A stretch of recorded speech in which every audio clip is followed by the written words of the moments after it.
नमस्कार विद्यार्थियों, आप सभी का आपके अपने YouTube चैनल आरपीएससी विद नवीन सैनी में स्वागत है। विद्यार्थियों, आज हम पढ़ेंगे संस्कारों के बारे में। संस्कार कितने हैं, प्रत्येक संस्कार का क्या नाम है, तो सारा हम आज डिटेल से पढ़ेंगे। गर्भाधान से शुरू करेंगे और अंत्येष्टि तक पढ़ेंगे। पूरा जन्म से लेकर मृत्यु तक का सभी संस्कारों का हम करेंगे अध्ययन। प्रत्येक व्यक्ति को जन्म से लेकर मृत्यु तक अनेक विधि विधानों का पालन करना पड़ता है, जिन्हें संस्कार कहा जाता है। तो अब संस्कारों में क्या क्या है। पहला है गर्भाधान।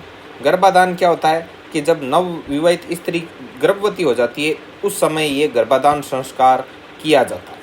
उसके बाद में होता है पुंसवन संस्कार। तो गर्भ में स्थित संतान को पुत्र का रूप देने के लिए, कि अर्थात कि भाई होने वाला लड़का, जो बच्चा हो वो लड़का ही हो, इसके लिए देवताओं की जो स्तुति की जाती है, स्तुति मतलब प्रार्थना की जाती है, तो ये किया जाता है गर्भाधान अर्थात गर्भ धारण होने के तीसरे महीने में, ठीक है, किया जाने वाला ये संस्कार है। इसको पुंसवन संस्कार कहा जाता है। उसके बाद में है सीमंतोन्नयन संस्कार। तो गर्भवती महिला को मंगलकारी शक्तियों से बचाने के लिए किया जाने वाला संस्कार क्या कहलाता है? सीमंतोन्नयन संस्कार कहलाता है, ठीक है। और ये 6 से 8 माह, जब गर्भ 6 से 8 महीने का हो जाता है, तब उस समय ये बुरी शक्तियों से बचाने के लिए इस प्रकार का संस्कार किया जाता है, सीमंतोन्नयन संस्कार, ठीक है।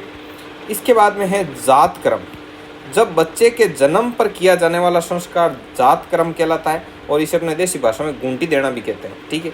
कहते हैं कि जन्म के बाद जिसकी गुंटी पिलाई जाती है, मतलब जो व्यक्ति अपने हाथ से गुंटी पिलाता है, तो मतलब कि वो लड़का या लड़की उसी के जैसा हो जाता है, मतलब नेचर में वैसा ही होता है, ऐसा मानते हैं, अपने यहाँ मान्यता है, ठीक है। तो उस संस्कार को गुंटी पिलाने को ही क्या कहते हैं? जात कर्म। उसके बाद में नामकरण। प्रत्येक शिशु को नाम दिया जाता है, अलग अलग उसका पर्टिकुलर नाम। तो वो नाम है, तो शिशु का नाम रखने के लिए जन्म के 10वें या 12वें दिन किया जाने वाला संस्कार क्या कहलाता है? नामकरण। इस दिन राशि वगैरह देखी जाती है कि किस पर नाम आया है, उस अक्षर पर उसका फिर क्या रखा जाता है? नाम रखा जाता है, ठीक है। इसके बाद है निष्क्रमण।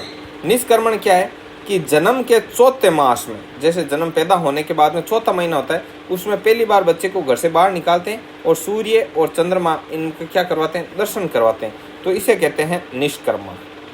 उसके बाद में है अन्नप्राशन। अन्नप्राशन संस्कार क्या होता है? इसमें जन्म पैदा होने के 6 माह बाद बालक को पहली बार क्या किया जाता है? अन्न खिलाया जाता है। अन्न मतलब जैसे कुछ ऐसा सूप वगैरह, ऐसा जैसे अनाज से बना कुछ, उसको क्या करवाया जाएगा? टेस्ट करवाया जाएगा। इसे कहते हैं अन्नप्राशन संस्कार। तो ये तो अन्न से ही स्पष्ट है, अनाज देंगे। नाम से स्पष्ट है, नाम करेंगे, ठीक है। जात से मतलब ऐसे याद रखना कि जिस जाति की घूंटी पिलाई जाती है उसी का असर रहता है, तो जात हो गया। गर्भाधान, तो ये गर्भ सबसे पहले स्थापित होता है, तब ये हो गया। ऐसे आपको क्या करना है? इंटरलिंक करना है सबको। इसके बाद में चूड़ा कर्म। इसको ऐसे याद रखना कि बदमाशी करते हैं तो बोलते हैं कि तेरा चूड़ा मूंड दूंगा, ठीक है। तो चूड़ा कर्म बच्चे के पहले या तीसरे वर्ष में सिर के बाल मुंडवाने की प्रक्रिया, जिसे अपन जड़ूला बोलते हैं, कि जड़ूला उतार दिया, तो उसको बोलते हैं चूड़ा कर्म, ठीक है। इसके बाद में है करणबोध में क्या किया जाता है? इसमें बच्चे के कान बींधे जाते हैं, मतलब कानों में छेद किए जाते हैं। ये 3रे और 5वें वर्ष में होता है। 3रे और 5वें वर्ष में होता है ये कान छिदवाने वाला कर्णबोध, ठीक है। अब है विद्या आरंभ संस्कार होता है। इसमें शिक्षा आरंभ की जाती है, गुरु के पास भेजा जाता है, ठीक है। अब गुरु के पास जब भेजा जाता है, तब वहाँ उपनयन संस्कार होता है, अर्थात उसको जनेऊ धारण की जाती है और बालक को शिक्षा के लिए गुरु के पास भेज दिया जाता है, और ब्रह्मचार्य आश्रम हो जाता है प्रारंभ। और यहाँ पर उसको गुरु यज्ञोपवीत संस्कार ये जो करता है, ये सब मतलब ब्रह्मचार्य आश्रम प्रारंभ हो गया, उसका बालक को शिक्षा के लिए गुरु के पास भेज दिया, जनेऊ पहना दी। तो इस संस्कार को उपनयन संस्कार और साथ ही साथ यज्ञोपवीत संस्कार भी कहते हैं। यज्ञोपवीत संस्कार भी कहते हैं। इसके बाद में होता है वेदारंभ, मतलब वेदों की शिक्षा आरंभ कर दी जाती है, ठीक है। उसके बाद में आता है केशांत में क्या होता है? पहली बार दाढ़ी और मूंछ काटना, ये आता है केशांत में। और लगभग 16 वर्ष की आयु में ये होता है कि जब पहली बार दाढ़ी और मूंछ काटी जाती है ना, तो उसको बोलते हैं केशांत संस्कार। तो ये 16 वर्ष की आयु में होता है। उसके बाद में होता है समावर्तन संस्कार, मतलब शिक्षा समाप्ति पर, जब शिक्षा समाप्त हो जाती है तब ये समावर्तन संस्कार होता है। और विद्यार्थी गुरु को गुरु दक्षिणा देकर अच्छे तरीके से स्नान करके घर लौटता है, इसको बोलते हैं समावर्तन संस्कार। ठीक है। इसके बाद में आता है विवाह संस्कार। विवाह संस्कार क्या होता है? गृहस्थ आश्रम में प्रवेश। जब विद्या प्राप्त करके गुरु से और जब वो घर आ जाता है, उसके बाद में उसका जब विवाह वगैरह किया जाता है और विवाह करने के बाद वो गृहस्थ आश्रम में प्रवेश कर जाता है, तब इसको बोलते हैं ये विवाह संस्कार। इसके बाद में आती है अंत्येष्टि। अंत्येष्टि क्या होती है कि मृत्यु होने पर किया जाने वाला संस्कार क्या होता है? अंत्येष्टि। इस प्रकार अपने ये 16 संस्कार हो गए कंप्लीट।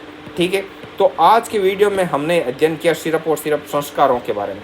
ये संस्कारों वाली यदि आप PDF प्राप्त करना चाहते हो तो PDF टेलीग्राम चैनल पर उपलब्ध है और उसका लिंक डिस्क्रिप्शन में, साथ ही साथ व्हाट्सअप नंबर भी डिस्क्रिप्शन में दे रखें। उन पर आप अपना नाम और डिस्ट्रिक्ट का नाम सेंड करके व्हाट्सअप ब्रॉडकास्ट में ऐड हो सकते हैं।